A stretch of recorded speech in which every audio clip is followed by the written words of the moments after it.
It's the second day of the World Cup, and what an eventful 2 days it's been.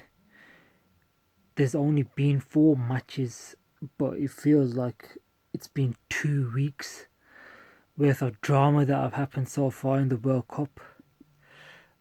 Saturday, Karim Benzema was ruled out of the World Cup with an injury sustained in training, a thigh injury. And yesterday we had the opening ceremony and the first match. An opening ceremony that I personally didn't see because the BBC didn't show it, which in itself I thought was a bit offensive in not actually even showing the opening ceremony. And it's just the start of things to come really with this World Cup. So I'm just going to run through some of the things that have happened so far in the last couple of days. A few things that I've noticed, and like I said, it's just been 2 days, so we've got like probably about another 25 days or so to go, and it could be very, very eventful. So let's go through a few of the things. So yeah, like I said, the BBC didn't show the opening ceremony. There's been a lot of reports about fans not being able to get into the stadiums, and from the matches that have happened so far, it looks really, really bad on TV, the optics from the stadiums in terms of how many empty seats there are.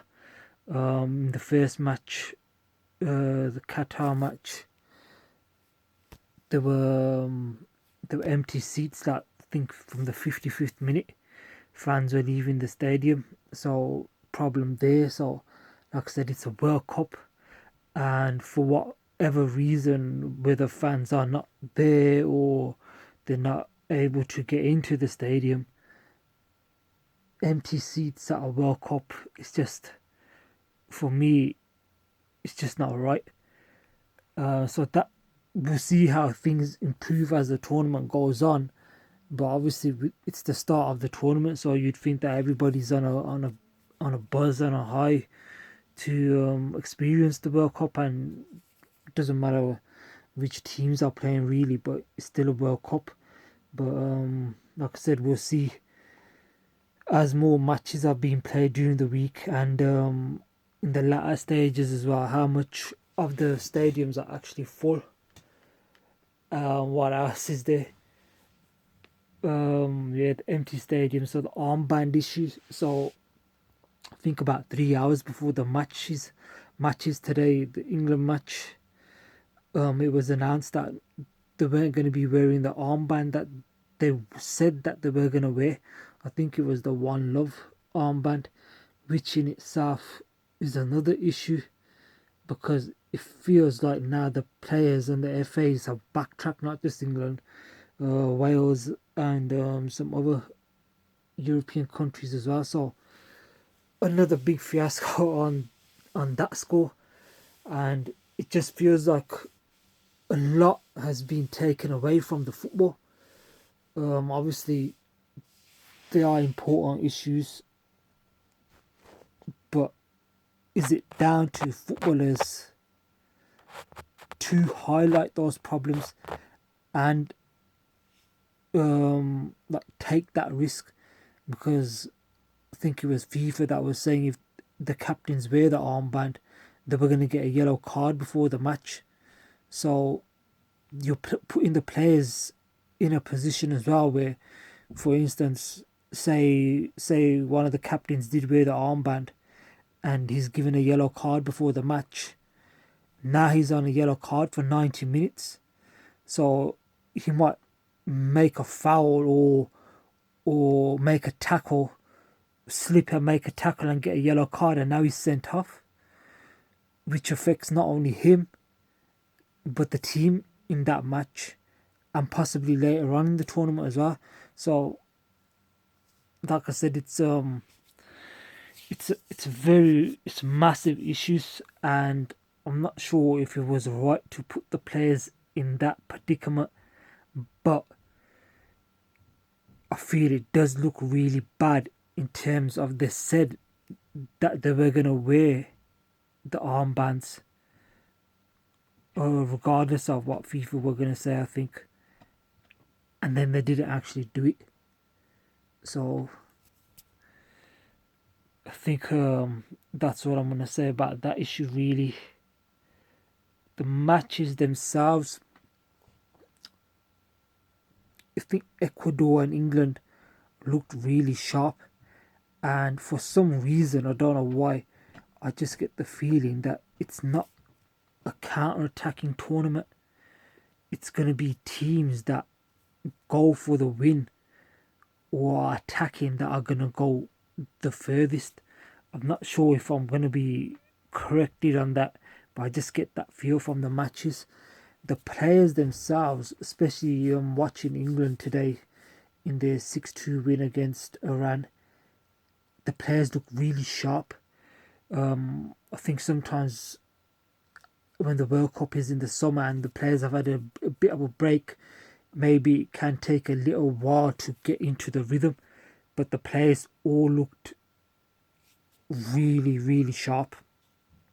And like obviously the Premier League was only last week. The matches were played, so the players are in a certain rhythm. So hopefully that bodes well for all the rest of the tournament and all of the other big teams and nations who have players playing in the top leagues, that will get to see the players at the top of their form. That's going to be good. Good victory for England today. Iran scored a penalty, and I was thinking to myself, and I'm pretty sure everyone else was, how can Iran get a penalty? I think it was John Stones who pulled the shirt, but I think the player dived as well. But then Harry Maguire, I think it was Harry Maguire in the first half, when he's almost wrestled to the floor, and then that doesn't get given as a penalty. And sometimes even you understand if incidents happen in different matches, because obviously then it's a different referee who might interpret in a different way. But when things like that happen in the same match, then you're left even more confused as to how can one get given and the other one not. So just a little thing on the VAR as well in the first match.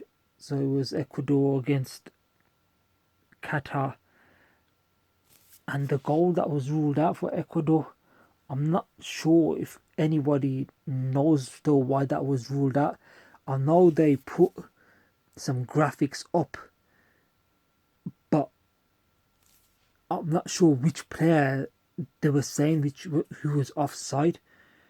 So I'll have to check that again properly as well. But from what I saw, it was very confusing.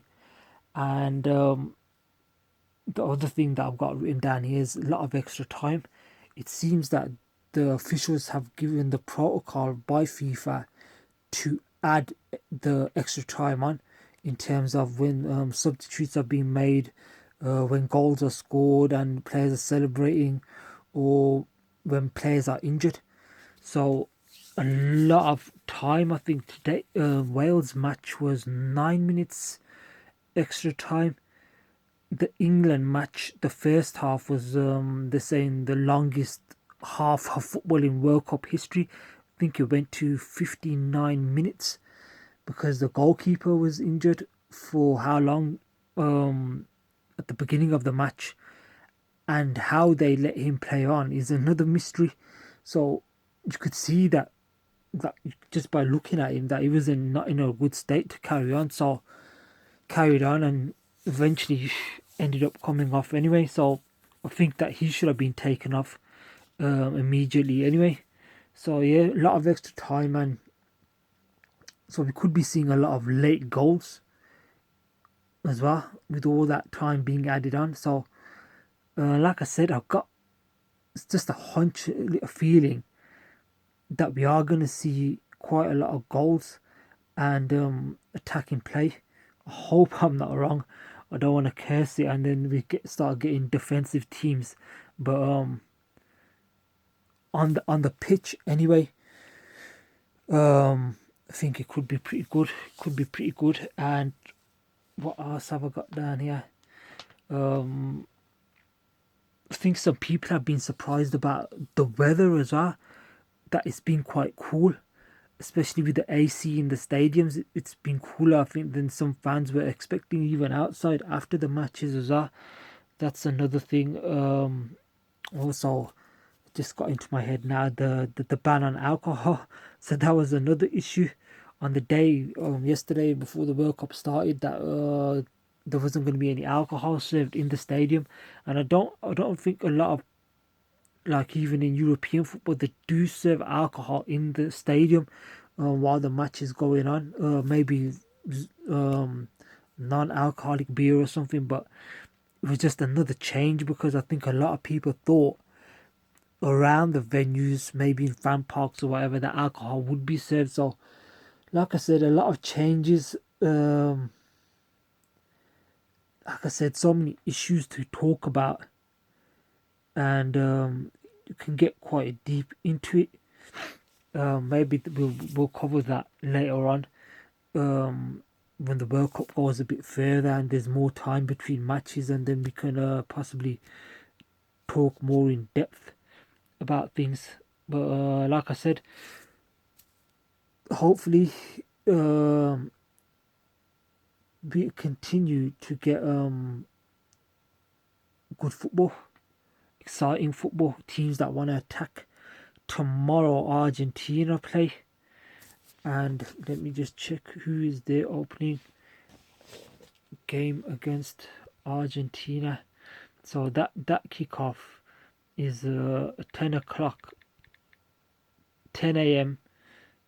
kickoff UK time. So it's going to be Argentina versus Saudi Arabia. And personally speaking, hoping that Lionel Messi has a fantastic tournament and wake up early and watch him if he can. Could be his last World Cup. So 4 matches tomorrow. 10 a.m. like I said, UK time. Argentina versus Saudi Arabia.